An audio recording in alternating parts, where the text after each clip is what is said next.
Greetings and welcome to the Halloween edition of the Sliders Review. And I'm here today to talk to you about Monster High, the 2022 Nickelodeon, or I should say Paramount Plus movie. So I never knew this existed. I had no idea what a Monster High is. But since I have Paramount Plus and I was watching older Nickelodeon shows and I have the ads and everything, this commercial, the trailer for, well, not really the trailer, but the, I guess, music video for Monster High 2 kept playing over and over and over again. And I had no intentions of watching it because it just doesn't look like something I will watch. Because it reminds me of Disney Channel Zombie, something I've never watched, movie, musical, and stuff like that. But a bunch of zombies. So I had no intentions of watching it. But the theme of that song was so catchy that I couldn't get it out my head. So I'm like, all right, I'm going to check this out. And it was all right and everything. It wasn't the greatest in the world, but it was okay. So I was kind of curious to know what exactly this is. And so after doing some research, boy, I had no idea. This is based off of a Mattel doll line and everything. So back in 2010, Mattel decided to come out with these Monster High dolls. An alternative to something as opposed to a Barbie doll, which is interesting because when the Bratz dolls came out, a lot of people who like Barbie complain oh, these Brat dolls look so ghetto and all this other crap with their big eyes and their big lips and their hips and stuff like that. But when you look at the Monster High dolls, they look like they're based off of Brat dolls, kind of. They got the big eyes, the big lips, and they're different from your typical Barbie doll and stuff. And so I had no idea this was based off a toy line and everything. So they outbeat Barbie by by at least a year coming out in movie, live action form and stuff. And apparently there's more than just a toy line. There are an animated television show, a web series. There's animated movies. There are book novels. There are video games. There's all kinds of crap. And the web series lasted for a pretty long time. I think about 6 or 7 seasons or so. And so they finally came out with a live action movie on Nickelodeon Paramount Plus. And after doing some research on the characters and everything, the movie is completely different from that of at least the toy line. I don't know what the animated movies are like, and I don't know what the web series is like. But in terms of what the toy is supposed to represent, it's completely different. Characters' personalities are completely different. Motivations are completely different. It's really interesting how they changed so much. So I wonder how the fandom reacted to that. I know how they reacted about one character.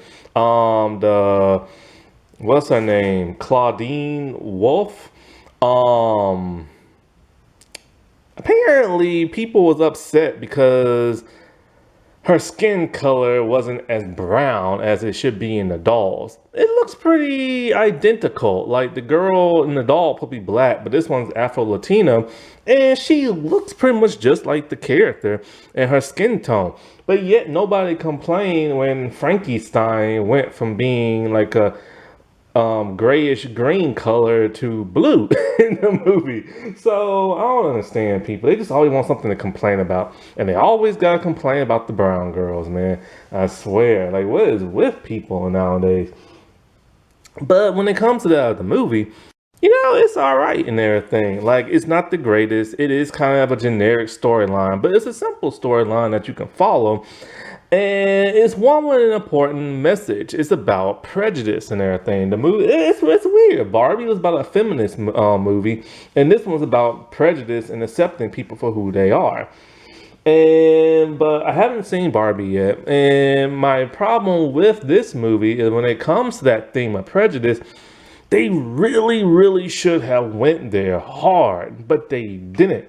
They watered it down and they pulled it back because, of course, it's supposed to be directed toward teens and everything.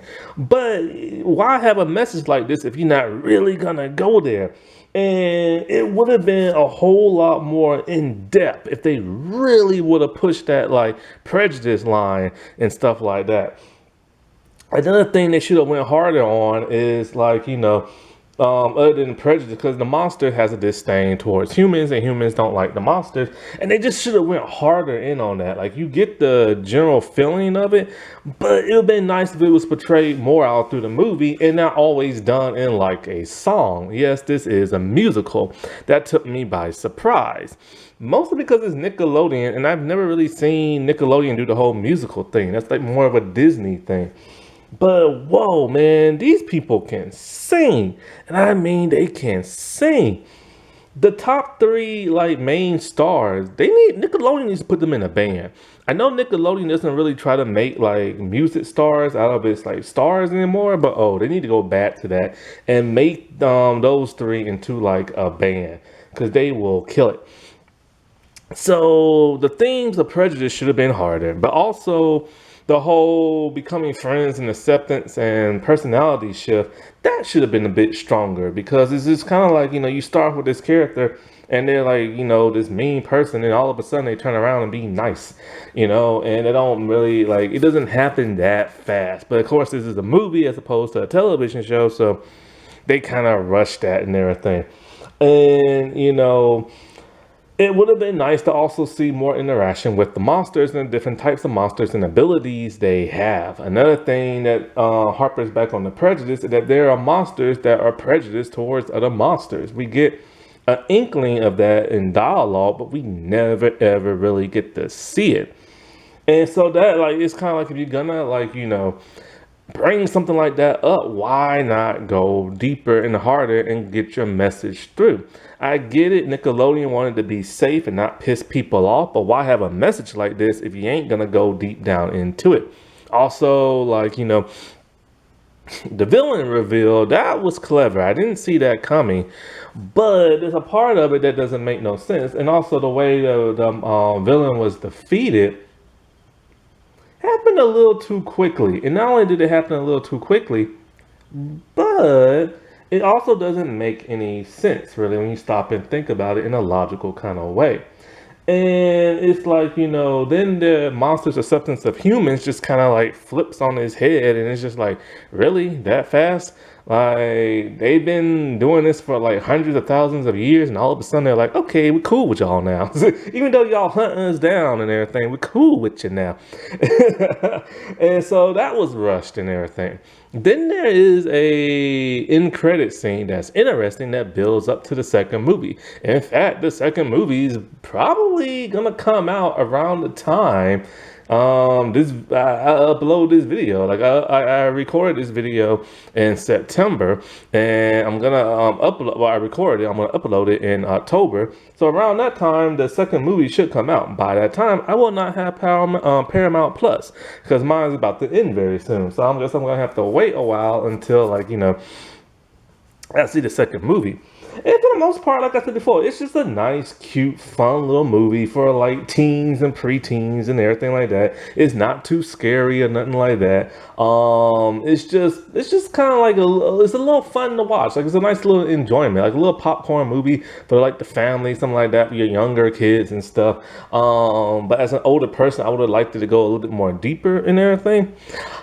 I hope to God these stars get like bigger roles, because they deserve it. And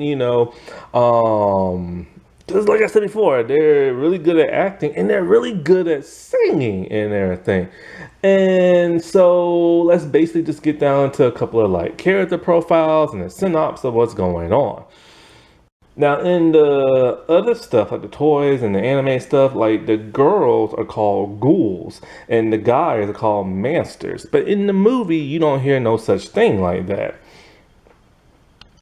So we have our main character in the movie, Claudine Wolf, and she's played by Mia Harris. I think I said her name right. And she's half werewolf. When I kept seeing like the trailer and everything, I thought she was a cat girl. But she's actually a werewolf. So basically, She's Afro-Latino and she's around 15, 16, and she has purple cat ears, purple claws. She loves wearing the color purple, and she has long curly purple hair. Now, in the actual doll line, she only has brown hair and stuff. But I do like the contrast of them giving her like, purplish, like, hair and everything. That's a nice, like, it pops and everything. Because this movie's very bright and vibrant and it just like pops and stuff like that. There's also these little tussles of like, I guess, hair or spots on like her, the back of her wrist and everything. And so basically it starts off with her skateboarding with a helmet on, I think. And she falls and she's exposed to the human world. They don't like that and they chase her and everything. So we already get the sense that, okay, humans do indeed know about the monster world and they hunt them and kill them and everything. We don't see them kill nobody, but it's referenced later on in the movie. And so we see her run back home and she has a human father. And she had her father's name Apollo, and I forget her mom's name, but her mom was the werewolf. And so she doesn't want to live in the human world no more because, it's getting harder and harder for her to like, disguise herself because she also has these like brownish, yellowish looking eyes and everything, right? Now she can always get away with looking like a human just by putting on a hat. And so like, but she doesn't want to live in the human world no more, especially now that people in her neighborhood knows what she is. So she isn't going to be safe. And she hears about Monster High and she already got accepted. And so she wants to go there. And her father tells her, they don't like humans over there. And then they find out they're going to kick you out. And if you ever feel not safe, come back home. And that is the thing about this. Monsters hate humans and everything. They make fun of them. They hate them because they get hunted and killed and all this other stuff. And they refuse to do anything with humans. So when she goes there, like I said before, it's a musical and they break out in song and dance, which is just kind of weird and bizarre. And so it's interesting to see that she doesn't feel accepted in the human world, but at the same time she learns very quickly she's not going to be accepted in the monster world, and it's because of the simple fact she is half human and they don't allow that. And I just wish the movie would have went in deeper on that stuff. And it's interesting that Nickelodeon went here. It's like the acceptance of being unique and different and people not liking you based on the way you look. That is an important message to teach. The only problem with this movie is it glosses over that for like a watered down version, and they keep throwing in songs to kind of distract you and stuff. So it's kind of hard to get that message across when you're singing and dancing and you're looking like you're in the music video and stuff. And so I hate how that distraction kind of takes away from the overall story. And so she learns very quickly, like I said before, they hate humans there, and so she gets worried. Something odd starts to happen to her when she gets stressed out and scared. She de-transforms into human, something that's never happened to her before. After talking to one of the other students, she realizes that this only happens with half-human monsters when they get stressed out and everything. And so now she's worried because if that ever happens around somebody else, she will be prosecuted and everything. And so she learns the story of a Jacqueline Hyde, half monster, half human, how he was found out at the school and how he was kicked out and how the humans killed him and everything. And the school itself, it has like a defense mechanism. If it senses a human, it lets people know that, hey, we're in danger and stuff like that. And so she's worried and everything, But when talking about the story of Jacqueline Hyde, supposedly he tried to get rid of his monster side, his human side with a potion, and somewhere his laboratory is somewhere on campus, but nobody knows where it's at. So she wants to go looking for it because she wants to get rid of her human side. This is a more of an interesting thing. It reminds me of Rogue from the X-Men movies. And so because Rogue hates being a mutant and she wants to get rid of her mutation and stuff, and she just wants to be fully human. And so this character wants to be fully a monster. But here's the thing: if she turns into a full monster, she'll never be able to go back to the human world again and be with her dad. This is something that's kind of glossed over, but kind of brought back up again. But it's to the point where it's glossed over in the first half of the movie. And it would have been nice to dwell on that. And it will also be kind of nice to see her. See, it would have been nice to have more backstory into her and see her being constantly chased by humans and hear and see and feel how that had a toll on her and stuff. Because where you do get the sense that, like, you know, she's being chased by those humans, like I said before, she can just put on a hat and nobody would never know. So to go to this dramatic, like, thing of, like, you know, being fully monster, that's the big thing that I feel like they should have addressed a whole lot more. So while in the library, she gets scared when she sees Frankie Stein and everything. She turns human and Frankie Stein doesn't care and everything. And so it's kind of like, well, hold up, I thought y'all was supposed to hate like humans and stuff. And then her other roommate, Draculaura, that's a weird name, discovers that she's human and she doesn't care. And it's just kind of like, well, y'all supposed to hate humans and everything. So they help her find, like, you know, the special lab and everything like that. And so when she does find, they finally able to get into the lab and everything, because they're able to get in because it has to take like a biometric handprint of a human. So they don't know that at first, but then they later realize that in the weirdest kind of way.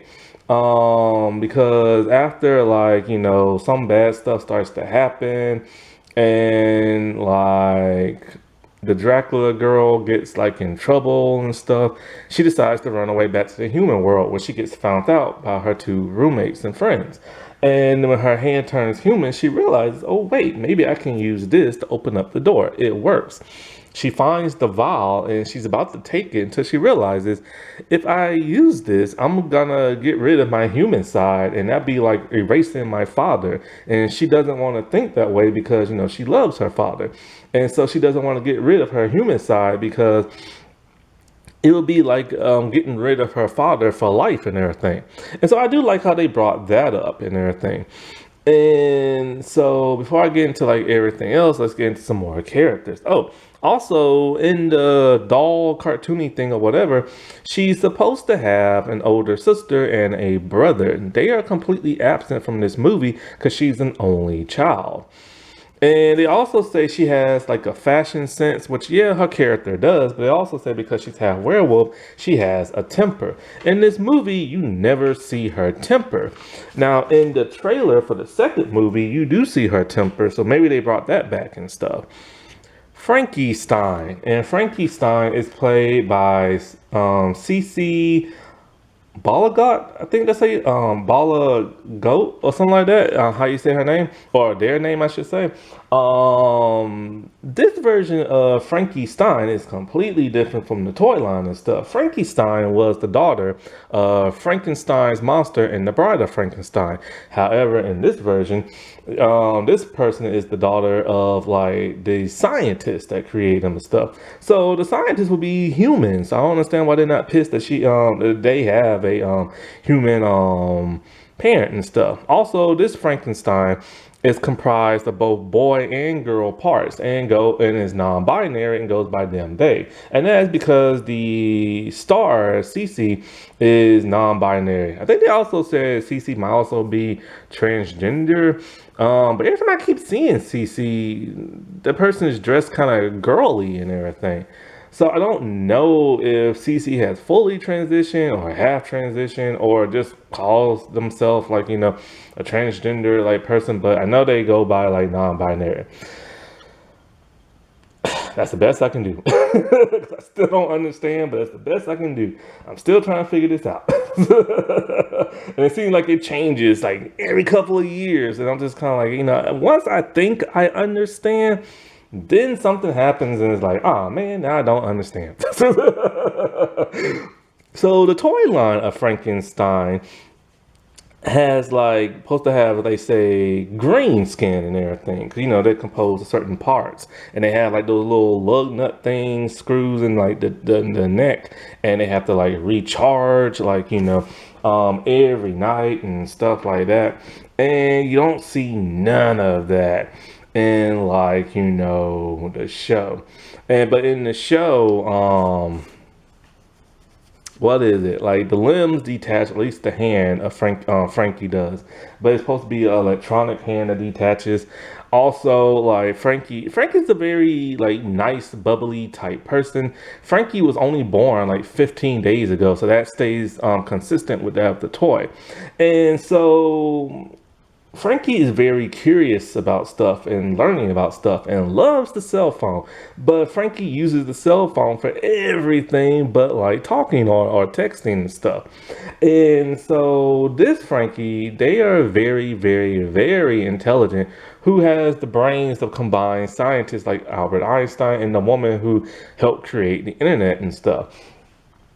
And so one thing I like is that when we get to see the introduction of like the song, like they will kind of like walk and dance almost like a toddler. And I kind of like that because it's kind of like, they're 15 days old. And so it's nice to have that kitty toddler like aspect. And that was brought out very nicely and stuff. And so they're there mainly for like comedic relief and sarcastic relief and stuff. Now in the movie, oh, also I think, what is it?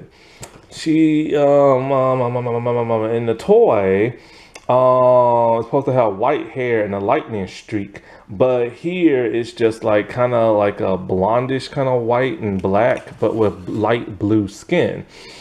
And also, before I go any further, I forgot that I'm confused about the Frankie character, because the Frankie like the Frankenstein scientists are human, and never once does the headless mistress ever ask to see Frankie's parents, like she wants to see that of Claudine's father at least. Also, not only that, but if like Frankenstein was created by human body parts, wouldn't that technically make her half human, half monster, which is a big no-no? So I don't understand the logic in that. Naya Damson plays Draculaura, and so look wise, it's pretty much the same as the toy, like pink skin and like black hair, stuff like that. But in the toy line and stuff, she is vegan, and they make very, very, very specific reason why she's like vegan, and she doesn't like the sight of blood and will faint at it. In the movie, you get no sense of that whatsoever. In the movie, well, also, she's supposed to have a Romanian accent, but in the movie, she doesn't. And she's also Asian in the movie. Her father doesn't look Asian and stuff. Um, Also, they both don't have no accents. And also, this version of Draculaura studies witchcraft, which is a big no-no, because witches and vampires in this universe hate each other because witches are considered human. And so they've been at war for many, many years. And so she's practicing witchcraft. Now in the toys and the animated stuff, she's very bubbly, very nice. But when we see her here, she's very rude and moody and everything like that. But then when she's doing a spell outside, the other two see her and they instantly become friends because, they're roommates, and she's always so rude to them and stuff. So basically she helps, but sometimes her spells are right, sometimes they're wrong. And she does get found out by Cleo and everything, which causes her to be pissed at Claude, whatever I said her name was. Claudine or something like that. And this is the problem. She's literally pissed at her, because the werewolf girl, because her father's now about to get on to her because she's studying witchcraft and he told her to stop. This is glossed over very quickly for her to forgive her within just a couple of minutes the next morning when they went and tracked her down when Claudine like runs away and stuff. This would have been nice to see a little bit more of her be moody and everything and blaming her, but they gloss over it. And so the main bad guy person steals her powers and she's weak and she's able to use spells like open the door and stuff like that. Now, in the toy line, from what I read, there is a fourth girl. No, wait. Let me get into this one real fast. Let me get into Cleo. No. Where is she at? Cleo de Ville. She is like a mummy and everything, but she looks completely human. And but in like the animated stuff, she's like a diva and all this other stuff, and she's dating a Gorkin named Deuce. But here they broke up because she has a nasty diva attitude. She starts off as a queen bee, causing a little bit of havoc, ratting somebody out. But then she later turns very nice towards the end when the girls are like in danger and stuff. And so now let me get into this person. There is supposed to be a fifth girl that's supposed to make up the main roster, Laguna Blue. But she is just a minor background character in like the movie. But from what I read, she's supposed to be one of the main girls, but for whatever reason they didn't do it. Now in the sequel, there's supposed to be some type of cat little girl with red hair, and she is gonna be like a new main character. So I guess Laguna, they just said screw you. Deuce is a Gorkin, and basically he's like, the son of Medusa and stuff, and he can turn people into stone by looking at them with his eyes, and he has snakes, green snakes for hair, and he wears a cap. And in the books, he's dating, oh, not the books, but everything else, he's like dating Cleo. But also what's interesting, he's on like the casket team and all this other stuff, and he's a cook. You don't see none of this in the show. He doesn't play sports, he doesn't cook. He has a nice demeanor to him and everything. And apparently, he has to wear like glasses so he doesn't turn people into like stone. But in like the toy line and stuff, he talks to a gargoyle type girl, and he talks to that person without the glasses because they won't turn to stone. But he starts up a romance with that of Claudine and everything. And so then you have Headless Headmistress, Blood. What's her last name? Blood something. Bloodgood, I think her name is. And so, like with her, she's the headmistress. Her head can come off, but she's supposed to ride her horse all throughout the halls in school. But here in the movie, no such thing. And she's also very stern.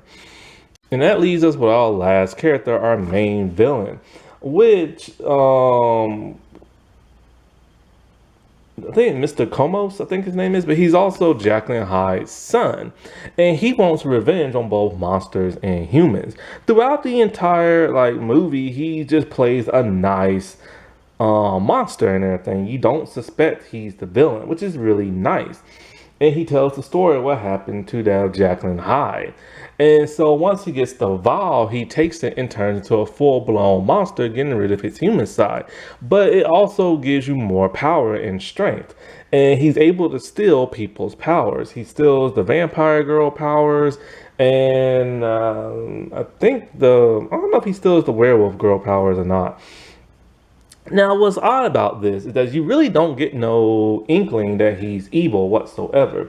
But the problem is that when he does go down in the crypt and talk to the girls, he tells them, that, hey, I'm half human too. He knows what she's going through, and you don't want to get rid of that side. Just give me the vial. She looks at the girl really strange, like, oh, I don't know if I should trust him. But she should be able to trust him because he's never given them a reason to, think he's bad. And, of course, he takes it and he turns evil. Then he turns into one of those cackling type villains and everything, where he just wants to go around hurting people and stuff. And so he's just furious and pissed off at both monsters and humans. And he just really wants to seek his revenge. So after taking the vampire girl powers, they decided to text that of Cleo because Frankie only has her as a contact and nobody, her and the other two girls. So they tell Cleo. And then this is what turns Cleo nice. Well, that and the Claudine girl, she saves her life and everything. And something about the fall on her, so that turns her nice all of a sudden. But then she tells Deuce instead of telling like the headmistress and the other adults that are there. And when she tells Deuce, for whatever reason, he decides he's going to show up and save the day. And then Cleo shows up with some more students to help save the day. And these other students are actually like recurring characters in like the animated series, but they're just background characters for this movie. Why they didn't get the adults, I have no absolutely idea. And that's like just bad writing right there. So seeing how he's real strong, they realize something. Cleo decides that since he stole Deuce's powers and he can turn people into stone, that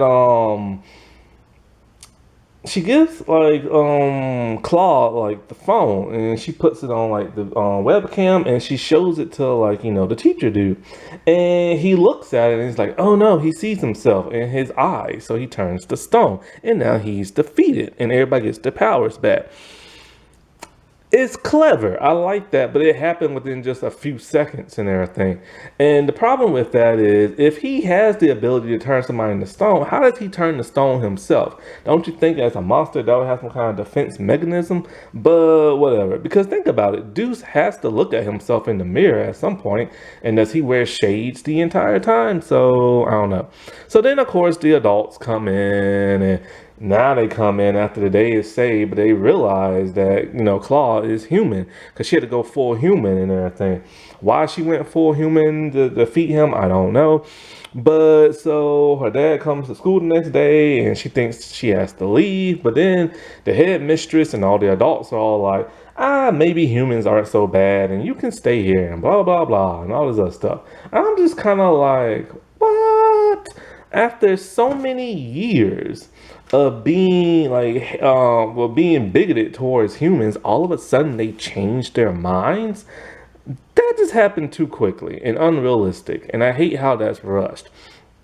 Then at the end credits, you have a witch looking at a crystal ball and talking about she will be the one to destroy all the vampires. And she's looking at Draculaura and everything. So I'm assuming that in the second movie, Draculaura should be the main focus of the movie. But when you watch the trailers, it looks like Claudine is still the main like attraction of like the movies and stuff.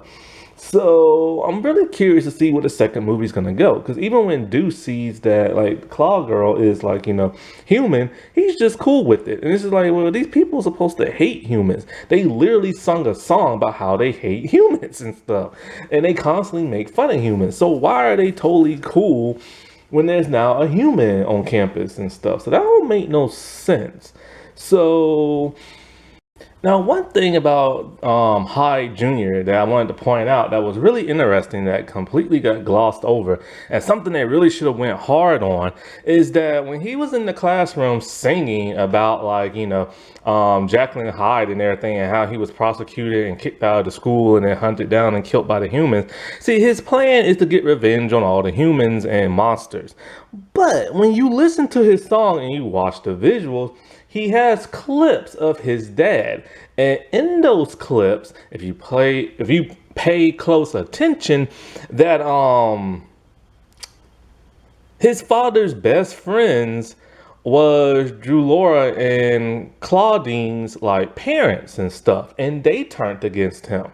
And then the prosecutor who worked at the school was the headless like head lady and stuff. So what's really interesting about that is that it would have been a whole lot sharper and more dramatic if he actually targeted not just every human and every monster, such a generic thing, but if he would have actually targeted the people who turned their backs against him. And of course, it would have been like the offspring of like the parents, and then lured the parents there, and then also go after the head mistress and stuff. That would have been a whole lot more compelling than him just wanting to like take out everybody. You know what I'm saying? and stuff. And it would have been a whole lot more dramatic. It would have been like a little bit more personal. And fans could have really connected with him just wanting to get revenge on them. But sadly, Nickelodeon just glossed over that because, they didn't want to go too deep and stuff. And I felt like it was such a missed opportunity. I think Garrett Sanders made a really interesting doll line and everything, and it seems really unique. I'm curious to know what the animated series is like, but I'm not gonna watch it. But I do like the theme that they had in the live action movie. I just wish it was executed a bit more maturely and everything. But all in all, like I said, this is just a fun little movie you can watch and just enjoy. And it does remind you of something like Disney Channel. Now, wasn't that spooky? Alright, well, I shall talk to y'all later. Bye.